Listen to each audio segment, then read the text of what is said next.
Good morning, everyone. Jai Shri Krishna.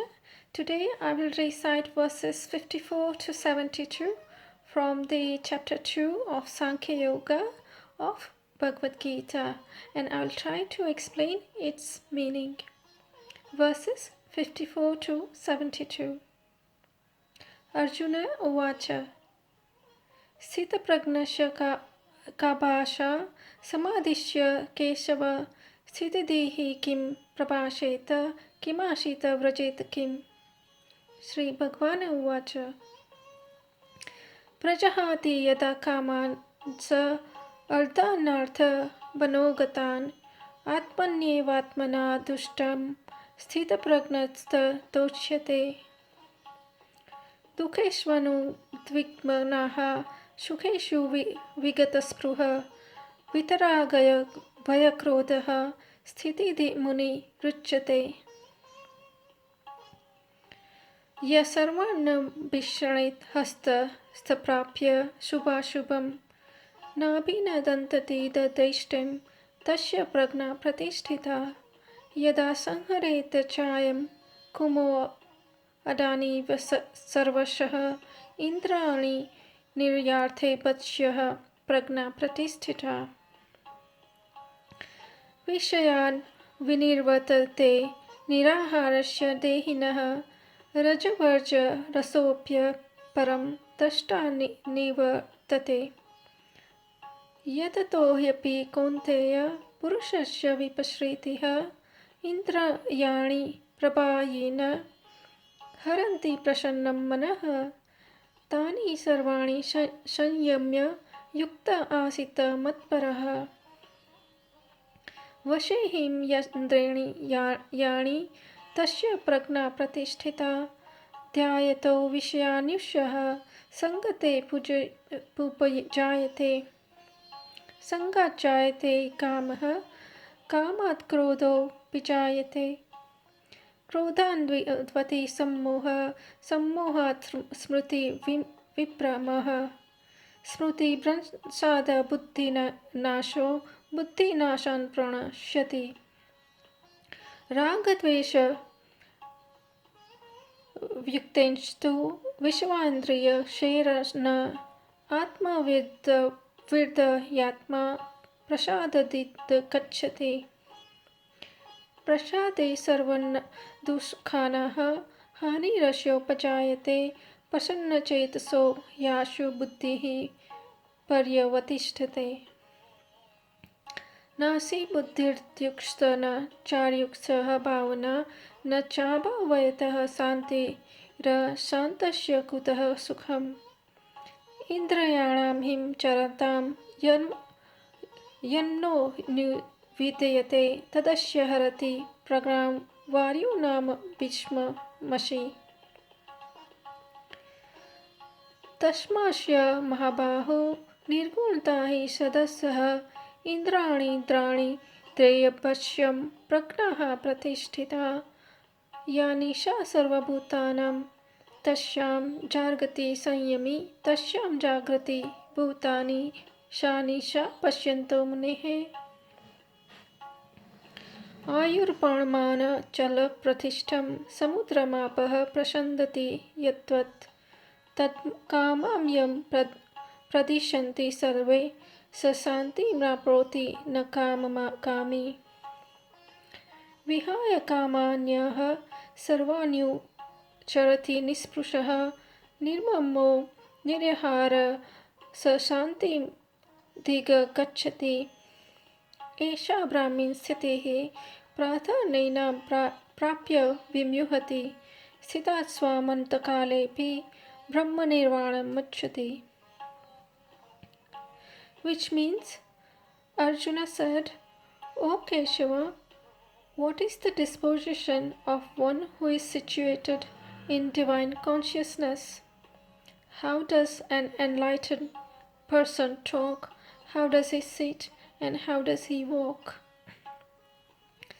The Supreme Lord said, O Partha, when one discards all selfish desires and cravings of the senses that torment the mind and becomes satisfied in the realization of the self.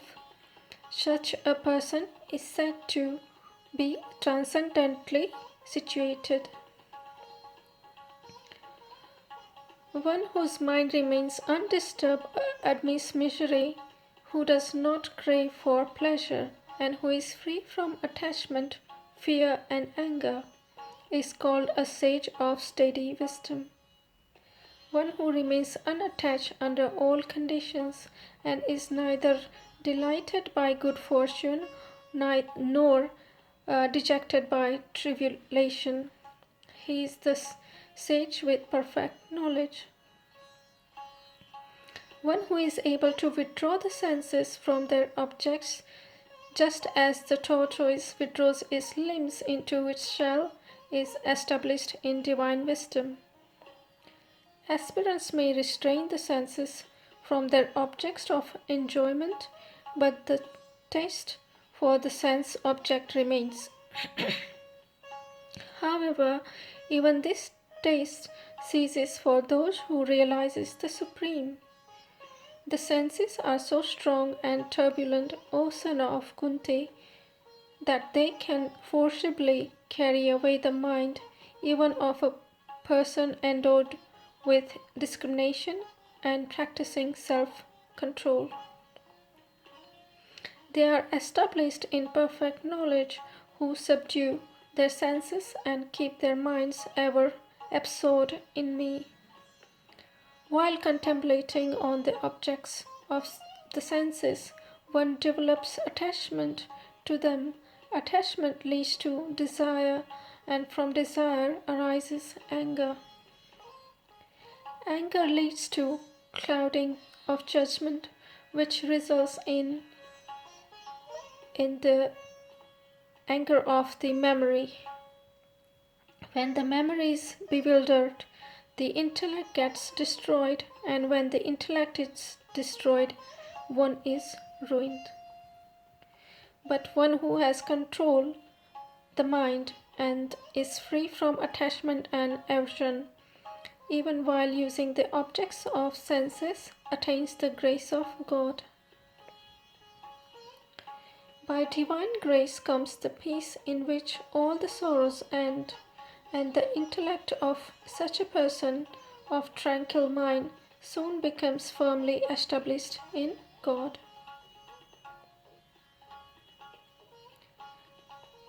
But an undisciplined person who has not controlled the mind and senses can neither have a resolute intellect nor steady contemplation on God. For one who never unites the mind with God, there is no peace. And how can one who lacks peace be happy? Just as a strong wind sweeps a boat off its charted course on the water, even one of the senses on which the mind focuses can lead the intellect astray. Therefore, one who has restrained the senses from their objects, O mighty Arjuna, is firmly established in transcendental knowledge. What all beings consider as day is night of ignorance for the wise, and what all creatures see as night is the day for introspective sage. Just as the ocean remains undisturbed by the incessant flow of waters from rivers merging into it, likewise the sage, who is unmoved despite the flow of desirable objects around him, attains peace, and not the person who strives to satisfy desires. That person who gives up all material desires and lives free from a sense of greed, proprietorship, and egoism attains perfect peace. O Partha, such is the state of an enlightened soul that having attained it, one is never again deluded. Being established in this consciousness, Even at the hour of death, one is liberated from the cycle of life and death and reaches the supreme abode of God. इति श्री भगवद्गीता द्वितीय सांख्य अध्याये 2 श्लोकं सम्पूर्णम्. Namaste.